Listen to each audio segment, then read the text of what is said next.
Ajrashish. Odamlar nazari. U qaror qildi, ajrashaman.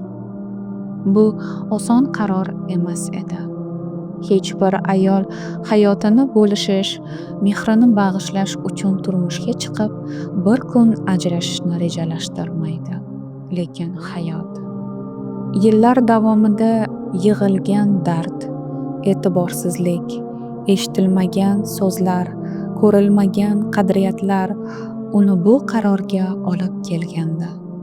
Bu qaror bir kunlik emas, yig'lab o'zini yo'qotgan tunlar, yuragi singan tonglar mevasi edi. U bilardi, odamlar nima deydi. Odamlar gapiradi. Odamlar har doim gapiradi. Nega ajrashdi? Nima bo'ldi? Erini ushlay olmabdimi? Degan g'iybatlar. Qizig'i, odamlar har doim sabab izlaydi. Aybdorni topgisi keladi. Eng yomon holatda esa ayolni ayblaydi. U o'ylardi, nega erkakning xiyonati kechiriladi-yu, ayolning xiyonati kechirilmaydi? Nega ayol qalbi sinmasdan uni tark etmaydi deb hech kim o'ylamaydi. Haqiqat shuki, ayol kishi qalbini yo'qotmasdan boshqa erkakka qaramaydi. Ayol qalbi sinmasdan boshqa yo'lni tanlamaydi. Ammo u sinib bo'lgandi. Yillar davomida mehr kutib, oxiri ichkaridan o'lik holga kelgandi. U endi yashamayotgandi. U mavjud edi. Atrof olam esa unga teskari qaradi.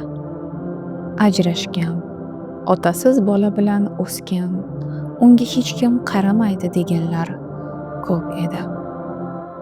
U esa yuragini tingladi va o'zi uchun bir haqiqatni kashf etdi. Insonlar nima desa deyaversin, bugun seni yomon ko'rgan odam ertaga boshqa odamga shu gaplarni aytadi. Odamlar hech qachon to'xtamaydi. Lekin u to'xtamadi. U o'z yo'lini tanladi. O'sha og'ir so'zlar ichida bir so'z uni eng ko'p xafa qilgandi. Otasiz o'sgan qiz baxtsiz bo'ladi. Bu so'z yuragini tilka pora qilgandi. Chunki bu so'z unga aytilmagandi. Bu so'z uni ta'riflash uchun ishlatilgandi. Va eng og'riqlisi, u otasining mehriga zor bo'lib ulg'aygani, endi esa boshqalarning og'zidan o'zini baxtsiz deb eshitayotgan edi.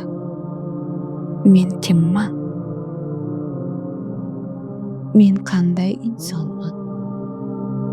Men qanday ona bo'laman? Javob oddiy edi. U o'zining tanlovi, sabr toqati va bolasi uchun qilgan kurashlari bilan shunchaki ayol emas, kuchli ayol edi. Bu uning haqiqati edi.